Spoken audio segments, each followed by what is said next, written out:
Manasseh was 12 years old when he became king and reigned 55 years in Jerusalem. His mother's name was Hephzibah. He did what was evil in the Lord's sight, imitating the detestable practice of the nations the Lord had dispossessed before the Israelites. He rebuilt the high places that his father Hezekiah had destroyed and reestablished the altars for Baal. He made an Asherah, as King Ahab of Israel had done. He also worshipped the whole heavenly host and served them. He built altars in the Lord's temple, where the Lord had said, Jerusalem is where I will put my name. He built altars for the whole heavenly host in both courtyards in the Lord's temple. He made his son pass through the fire, practiced witchcraft and divination, and consulted mediums and spiritists. He did a great amount of evil in the Lord's sight, provoking him. Manasseh set up a carved image of Asherah, which he made in the temple that the Lord had spoken about to David and his son Solomon. I will establish my name forever in this temple and in Jerusalem, which I have chosen out of all the tribes of Israel. I will never again cause the feet of the Israelites to wander from the land I gave to their ancestors, if only they will be careful to do all I have commanded them, the whole law that my servant Moses commanded them. But they did not listen. Manasseh caused them to stray, so that they did greater evil than the nations the Lord had destroyed before the Israelites.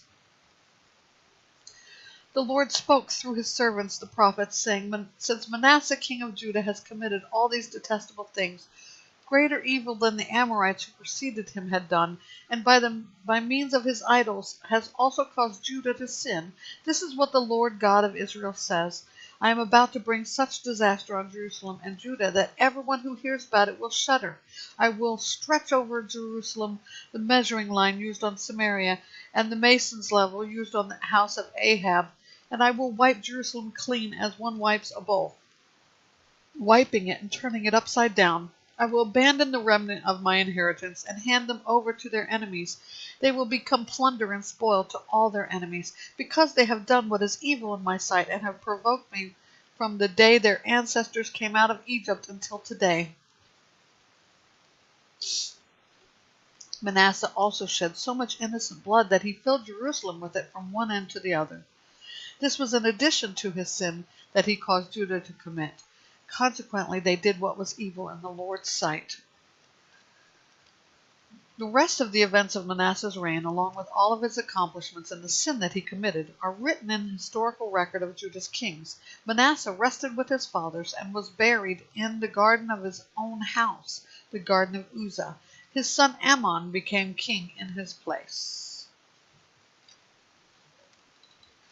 Amon was 22 years old when he became king and reigned 2 years in Jerusalem. His mother's name was Meshullemeth, daughter of Haroz. She was from Jotbah. He did what was evil in the Lord's sight, as his father Manasseh had done. He walked in all the ways his father had walked. He served the idols his father had served, and he worshipped them. He abandoned the Lord God of his ancestors and did not walk in the way of the Lord. Ammon's servants conspired against the king and killed him in his own house. Then the common people executed all those who had conspired against King Ammon and made his son Josiah king in his place. The rest of the events of Ammon's reign, along with his accomplishments, are written in the historical record of Judah's kings. He was buried in the tomb in the garden of Uzzah, and his son Josiah became king in his place.